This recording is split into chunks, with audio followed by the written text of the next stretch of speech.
प्रिय साथियों, मेरे प्यारे भाइयों और मेरे प्यारे छात्रों। तो संख्या प्रणाली में आज हमारी तीसरी क्लास है, जिसमें हम क्वेश्चन 11 से लेकर 20 तक बहुत ही इम्पोर्टेंट परीक्षा में आए हुए प्रश्नों को हम करा के चल रहे हैं। तो दोस्तों, जल्दी से जल्दी हमारे चैनल पर जुड़ जाइए, और अगर आपने अभी तक हमारे चैनल को सब्सक्राइब नहीं किया तो सब्सक्राइब करके बेल आइकन को जरूर प्रेस कर लें, ठीक है। चलिए दोस्तों, तो आज की क्लास में हम कुछ सवालों पर डिस्कशन करेंगे। जैसे सवाल नंबर दोस्तों, तो आज की क्लास का सवाल नंबर 11 देखते हैं। इसमें क्या कह रहा है, 3 से गुणा करके बनी 100 और 200 के बीच की सभी प्राकृतिक संख्याओं का योग कितना होगा। तो दोस्तों, यहाँ पर हम देखेंगे कि 3 से गुणा करके, अब 3 से गुणा कर 100, हमें ध्यान रखना है कि 100 से लेकर के 200 के बीच में होनी चाहिए। अब 100 से लेकर के 200 के बीच में कौन कौन सी संख्या है, इसको आप देखेंगे, ठीक है। तो इसके बीच में पहली संख्या 102, क्योंकि 3 से विभाजित के लिए आपको ध्यान रखना है, इनके अंकों को जोड़ना है, उसमें 3 से भाग जाएगा, वही 3 से विभाजित होगी। तो देखो, 2 और 0 और 1 को जोड़ोगे तो कितना हो रहा है, 3, और 3 ये 3 से विभाजित होगा तो ये होगी। इसके बाद में 3 3 प्लस करते जाओ, इसके बाद में इसमें 3 प्लस कर दोगे तो 5 हो जाएगा, फिर इसके बाद में 3 प्लस कर दोगे तो 8 हो जाएगा। इसी तरह से डेड डेड डेड। अब इसमें 200 से पहले की बात करें तो 198 होगी, है ना। कैसे, इनको जोड़ के देख लो, 9 8 17 1 18, 18 किससे विभाजित है, 3 से विभाजित है ना। तो ये संख्या है। अब हमको क्या करना है, इनका योग ज्ञात करना है। तो इनका योग ज्ञात करने के लिए 102 plus 105 plus 108 plus dash dash dash dash 198, ठीक है। अब आपको विशेष करके याद रखना है, मेरे पास 2 तरीके हैं। पहली बात तो यहाँ पर 3 का डिफरेंस है। तो जब 3 का डिफरेंस होता है तो सबसे पहले हमें ये तो पता होना चाहिए कि इसमें पद कितने बन रहे हैं, है ना, ये तो पता होना चाहिए। तो पद पता करने के लिए आपको क्या करना है, यहाँ पर मैं आपको बता देता हूँ। पद पता करने के लिए आप 100 में 3 से डिवाइड कर लीजिए। तो 3 से आप 100 में डिवाइड करोगे तो आप ये कहोगे 3 त्रिका 9 और 1 बचा, फिर 3 त्रिका 9 33 पद तो ये निकल आते, ठीक है। अब 200 में 3 से विभाजित कर लीजिए। तो जब 200 में हम 3 से विभाजित करेंगे दोस्तों, तो 33 ही इसमें होंगे, यानी 66 होंगे। तो 3 से डिवाइड करोगे तो हम कहेंगे 3 छिक्के 18, और देखिए यहाँ पर 3 छिक्के 18, तो 66 ये पर। यानी 1 से अगर 200 की बात करें तो 66 है, और 1 से 100 तक की बात करें तो 33 है ना। तो अब हमको क्या करना है कि हमें ज्ञात करना है 200 से 100 से 200 के बीच में। तो 66 में से हम 33 घटा देंगे तो कितने पद होते हैं, 33। तो nवां पद हमारा 33 मिल गया, ठीक है। हमारा कितने पद मिल गए, 33। अब आपको योगफल किस तरह से ज्ञात करना है उसको देखिए। योगफल ज्ञात करने के लिए दोस्तों आपको क्या करना है, ये जो 102 है, 102 प्लस और ये 198 लास्ट में पद है ना, और 198, इन दोनों को जोड़ दीजिए, और इसमें जो पद निकला है 33 का गुणा कर दीजिए और 2 का कर दीजिए भाग। अब आपका योगफल ज्ञात हो जाएगा। ये क्या मिल जाएगा, आपको योग मिलेगा, ठीक है। कहाँ से कहाँ तक, 102 से लेकर के 198 तक, यानी 100 से 200 के बीच में 3 से विभाजित होने वाली संख्याओं का योग है ना। तो अब आप इसको जोड़ोगे तो इसे जोड़ने के बाद में 300 हो जाएगा। कितना हो जाएगा, 300, है ना। ये और ये 300 बटे 2 और इंटू 133। अब 2 से 300 को काटोगे तो कितने बार कट जाएगा, 150 बार कट जाएगा। अब 150 का आप कितने गुणा कर दोगे, 33 में गुणा कर दोगे। तो 0 को पहले रख लो, 15 3 45, हाँ सिर्फ 4, 15 3 45 और 4 49, कितना हो रहा है, 4950। 4950, इसमें कौन सा दिखाई दे रहा है ऑप्शन, ऑप्शन आपको बी दिखाई दे रहा है ना। कौन सा ऑप्शन दिखाई दे रहा है, ऑप्शन बी दिखाई दे रहा है, ठीक। तो इस तरह से हम देख सकते हैं हमारे पास कितना आया है, 4950। तो अच्छी तरह से समझ में आ गया होगा। चलिए दोस्तों, अगले सवाल की तरफ हम चलते हैं। तो अगला सवाल है हमारा सवाल नंबर 12। प्रथम 20 विषम प्राकृतिक संख्याओं का योग क्या है। तो प्रथम 20 प्रथम प्राकृतिक संख्याओं का, लेकिन एक चीज़ याद रखना, अगर हम 20 तक की बोलें तो पर नहीं हो, 20 तक की विषम संख्या होती हैं 10, है ना। लेकिन यहाँ प्रथम बोला, प्रथम 20 की अगर बोलेगा तो आपको याद रखना है, प्रथम 20 की संख्याओं का योग ज्ञात करने के लिए n² का फॉर्मूला लगा देना है। यानी जितना प्रथम पूछो उतने का वर्ग कर दो, तो 20 का वर्ग कर दें तो कितना हो जाएगा, 400। तो हमारा आंसर कितना आ जाएगा, 400 आ जाएगा, ठीक है। तो इस तरह से हम कर सकते हैं, बहुत ही नॉर्मल है। प्रथम से शुरुआत करें और कितनी भी विषम संख्याओं का योगफल पूछे तो उसी संख्या का वर्ग आपको कर देना है। ठीक है, चलिए दोस्तों आगे बढ़ते हैं।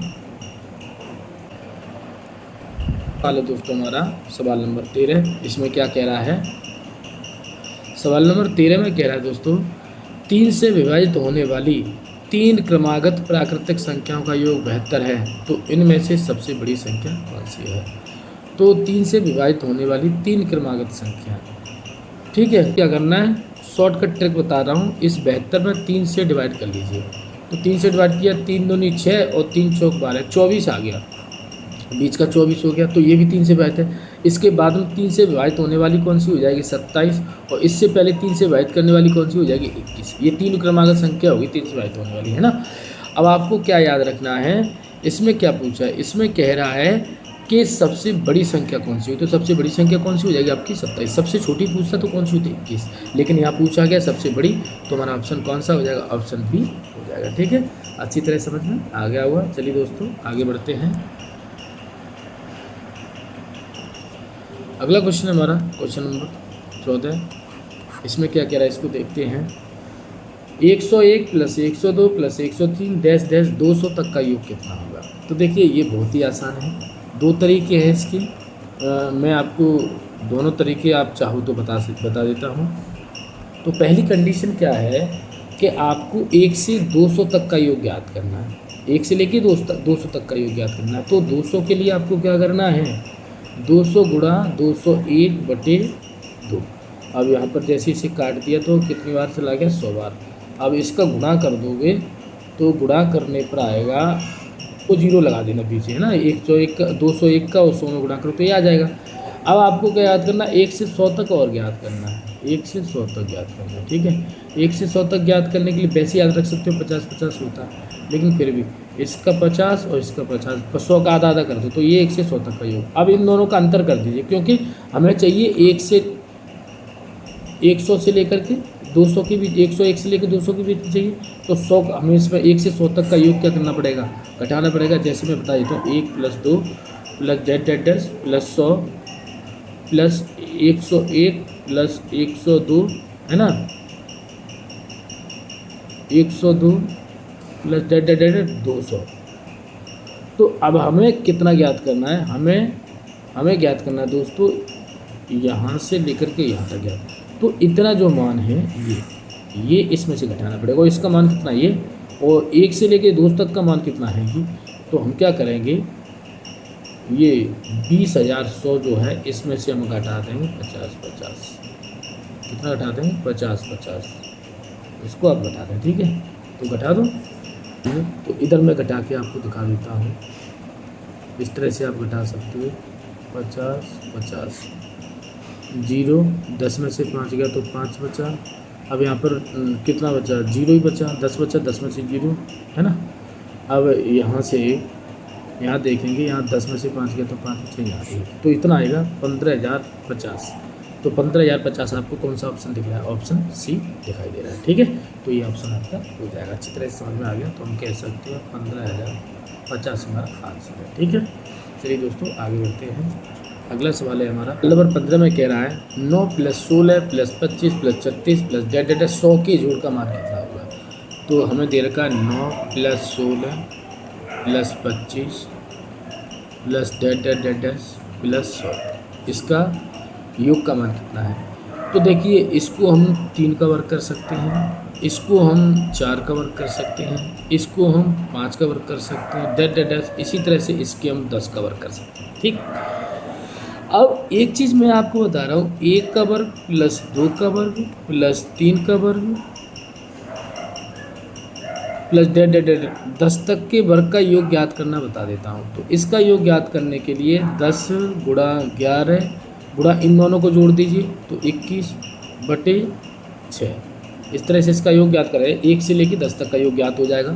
तो 3 से ये 7 और कट जाएगा, और 3 से ये 2 बार, और 2 से ये कितना कट जाएगा? 5 बार। ठीक है, अब हमको गुणा करना है 5 का 11 में तो 55 हो गया, और ये कितना है? 7। ठीक है, अब 7 का 55 में गुणा कर दी, 7 × 5 = 35, हासिल 3, 7 × 5 = 35 और 3 38। तो कितना आ रहा है? 1 के वर्ग से लेकर के 10 तक के वर्ग का योग। यानी 1 का वर्ग, 2 का वर्ग, 3 का वर्ग, डैश डैश 10 तक के वर्ग का योग आ गया 385। लेकिन हमें 1 का वर्ग प्लस 2 का वर्ग इसमें से घटाना है, क्योंकि हमें 3 से स्टार्ट करना है ना। तो इसको आपको ज्ञात करने के लिए आपको क्या करना पड़ेगा, 1 का वर्ग कितना होता है 1 और 2 का वर्ग कितना होता है 4। तो ये 5 इसमें से घटा दीजिए। तो जैसे हम 5 घटाएंगे 385 में से तो कितना बचेगा 380 बचेगा, जो कि ऑप्शन किस में दिखाई दे रहा है आपको, ऑप्शन बी में दिखाई दे रहा है। तो इस तरह से आप दोस्तों कर सकते हो, आपकी अच्छी तरह समझ में आ गया होगा। चलिए दोस्तों आगे बढ़ते हैं। अगला सवाल है सवाल नंबर हमारा 16। इसमें क्या कह रहा है 16 में, इसको पढ़ लेते हैं कि 11 + 12 + डैश 21 के वर्गों का योग ज्ञात करो। ठीक, तो इसको हम देख लेते हैं। 11 का वर्ग प्लस 12 का वर्ग प्लस डैश 21 तक का वर्ग, हम वर्गों का योग ज्ञात करना है। तो सिंपल सी बात है, 1 से लेके 21 तक का अगर हम वर्गों का योग ज्ञात करते हैं तो देखिए 1 से लेके 21 तक का ज्ञात करते हैं तो इसको हम कैसे कर सकते हैं, 21 गुणा 22। अब इसको जोड़ लीजिए तो कितना हो जाएगा 43, ठीक है, बटे 6। ठीक है, अब 3 से इसे काटें हम,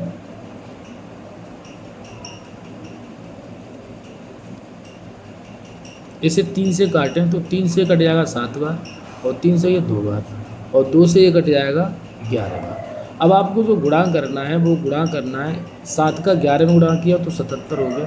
ठीक है, और फिर 43 का गुणा करना है।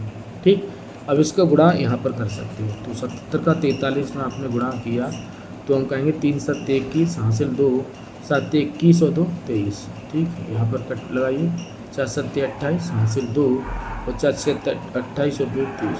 ठीक, अब इसको जोड़िए तो यहाँ पर 11 हासिल 1 तो कितना हो गया 3311 हो गया। लेकिन हमें 1 से 10 तक के वर्गों का योग घटाना है, तो 1 से 10 तक के वर्गों का योग ज्ञात कर लेते हैं। तो 1 का वर्ग प्लस 2 का वर्ग प्लस डैश 10 तक के वर्ग का योग ज्ञात करें तो हम कह सकते हैं 10 गुणा 11 गुणा 21 बटे 6। तो यहाँ पर देखेंगे आप, इसे काटोगे आप तो 2 से ये 5 बार कट गया, 2 से ये 3 बार कट गया, 3 से ये 7 बार कट गया। तो यहाँ पर देखेंगे हम 55 का 7 में गुणा कर लेना है। कितना 55 का 7 में गुणा करोगे तो 7 पंजे 35, 7 पंजे 35 38, 385 हो रहा है। तो 385 इसमें से दोस्तों क्या कर दोगे, घटा दोगे, है ना। तो 11 में से 5 गया 6 बचा, 10 में से 8 गया 2 बचा, और यहाँ से 12 में से 3 गया 9 बचा, यहाँ 2, 2926 हो गया। कितना हो गया 2926, यानी 2926 ये आंसर आ जाता है कितना इसका, है ना, 11 से लेके 21 तक के वर्गों का योग, जो कि ऑप्शन किस में दिखाई दे रहा है, ऑप्शन हमें ये में दिखाई दे रहा है। तो इस तरह से आप कर सकते हो। ठीक है, चलिए दोस्तों आगे बढ़ते हैं। आगे सवाल नंबर है हमारा 17। इसमें क्या कह रहा है इसको देखते हैं। 1 का वर्ग 3 का वर्ग प्लस 5 का वर्ग डैश 19 का वर्ग, यानी इसमें क्या कह रहा है, जो विषम संख्याओं का वर्ग है उनका योगफल ज्ञात करना है। तो 1 का वर्ग 3 का वर्ग 5 का वर्ग डैश 19 का वर्ग इसका। तो विषम संख्याओं के वर्गों के लिए मैं आपको एक तो फॉर्मूला बता दे रहा हूँ, इससे आप ज्ञात कर सकते हो। 19 गुणा 20, अगला पद भी ले लो 21 बटे कितना हो जाएगा 6। बस इसको लगा दीजिए और आंसर आपका आ जाएगा। ठीक है, तो ज़्यादा मेहनत नहीं करनी है आपको। 2 से ये 3 बार कट गया, 2 से ये 10 बार कट गया, और 3 से ये 3 7 21। अब आपको क्या करना है, 19 और 10 का 7 में गुणा किया तो 70। ठीक, अब 0 रख लीजिए, 7 नाम 63 हासिल 6, 7 एकम 7 और 6 13, तो कितना हो गया 1330। तो देखिए ऑप्शन कौन सा दिखाई दे रहा है आपको, ऑप्शन ए दिखाई दे रहा है। ठीक है, अच्छी तरह समझ में आ गया। चलिए दोस्तों आगे बढ़ते हैं दोस्तों। तो अगला सवाल है हमारा सवाल नंबर 18। 2 प्राकृतिक क्रमागत विषम संख्याओं या संख्याओं, ठीक है, विषम संख्याओं के वर्गों का योगफल 394, तो उन संख्याओं का योगफल याद करो। तो देखिए सम और विषम के लिए आपको याद रखना है, सम और विषम के लिए फॉर्मूला आपको याद रखना है x + 2 x + 4, इस तरह से चलना है। लेकिन 2 की बात हुई तो हम 2 ले लेंगे। तो इनके वर्गों का योग करें हम दोस्तों, तो x + 2 का होल वर्ग बराबर कितना दे रखा है 394 वर्गों का योग दे रखा है। इसका वर्ग तो है ही है, और इसका वर्ग करेंगे तो x square plus 4x plus 4 होता है, ठीक। और ये है 394। अब इन दोनों को जोड़ लोगे तो कितना होगा 2x स्क्वायर और 2x स्क्वायर ये हो गया, ये 4x है और इस 4 इसमें से घटा दो, इधर से ये 4 क्या कर दोगे घटा दोगे तो 390। अब इसमें से 2 कॉमन लो तो 2 सब में काट दो, तो 2 इसमें से काट दिया, इसमें से 2 काट दिया, इसमें से 2 का डिवाइड कर दो, 2 एकम 2, 2 9 18 और 2 5 10, 195 आ गया। अब दोस्तों आपको क्या करना, इतना मेहनत ना करके आप इसका फैक्टर कर लीजिए। इसका फैक्टर करोगे आप तो यहाँ पता चलेगा आपको, यहाँ 15 का भाग जा सकता है 15 में 15 3 15 13 और 15 हो जाएगा फैक्टर। कितना हो जाएगा 13 और 15, तो 2 संख्या हो रही हैं। अब देखिए अगर आप 15 का गुणा 13 में करोगे तो 13 पंजे 65 हासिल 6, 13 का 13 6 19, 195 हो रहा है। यानी 2 विषम संख्या हमारी 13 और 15 हो रही है, ठीक है। फैक्टर करोगे काफ़ी समय लग जाएगा। अब इनका योगफल कर दो, जब योगफल करोगे तो कितना हो जाएगा 28 हो जाएगा। यही हमारा ऑप्शन हो जाएगा, ऑप्शन डी, ठीक है। इस तरह से आप देख सकते हो। चलिए दोस्तों आगे बढ़ते हैं। अगला सवाल है हमारा सवाल नंबर 19। इसमें क्या कह रहा है, ये सवाल नंबर 19 है, इसको देखते हैं।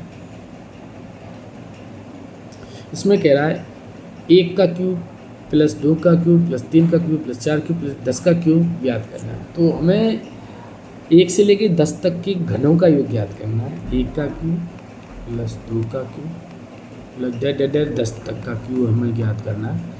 तो इसके लिए आपको क्या करना है, 10 गुणा 11/2, एक बार और लिख दीजिए 10 गुणा 11/2, बस इतना काम करना है। ये शॉर्टकट है, ठीक है। इससे काटोगे तो ये 5 बार, तो 11 पंजे 55 हो जाएगा।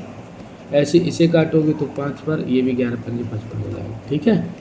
अब ये हो गया वर्ग, ये क्या हो गया वर्ग। इसका वर्ग ज्ञात करने के लिए 55 25 5 के 30, इतना हो जाएगा 5 के 30, तो 30 25 हो जाएगा। तो जो कि ऑप्शन हमें डी में दिखाई दे रहा है, ठीक है। 5 का वर्ग ज्ञात कर सकती हूँ, ठीक है। आपको नहीं आता है तो मैं वर्ग सिखा दूँगा। तो ये सवाल आपकी समझ में आ गया होगा। चलिए दोस्तों आगे बढ़ते हैं। अगला सवाल है प्यारे भाइयों, देखिए अगला सवाल नंबर 20 में हम देख सकते हैं 5 से लेकर के 10 तक की क्यूब ज्ञात करना है। तो अभी मैंने आपको 1 का क्यूब प्लस 2 का क्यूब प्लस 3 का क्यूब प्लस 4 का क्यूब इतना पहले ज्ञात कर लो, ठीक है। फिर 1 से 10 तक ज्ञात कर लो। इसका ज्ञात करने के लिए 4 बार अंतिम पद ले लो, 4 गुणा 5/2 और ऐसे 4 गुणा 5/2 अंतिम पद लेके चलना है। 2 से ये 2 बार कट गया और 2 से ये 2 बार कट गया, तो ये 10 हो गया और ये 10 हो गया। गुणा कर दोगे तो हो जाएगा 100। अब हमने 1 से 4 तक के क्यूब घनों का योग ज्ञात कर लिया। अब हम 1 से 10 तक के घनों का योग ज्ञात कर लेते हैं। 1 से 10 तक के घनों का योग में से 100 को इसको घटा देंगे, 100 ही आराम से आंसर आ जाएगा। इसको ज्ञात करने के लिए 10 गुणा 11/2 गुणा 10 गुणा 11/2, तो ये 55 और ये 55 हो जाएगा। 55 गुणा 55, इसका गुणा 30 25 होता है। कितना होता है 30। अब 30 25 में से याद रखना है कि ये जो 30 25 आया, इस 30 25 में से 100 घटाना है। तो ये 5 बचा, ये 2 बचा और ये 9 और ये 2, 2925।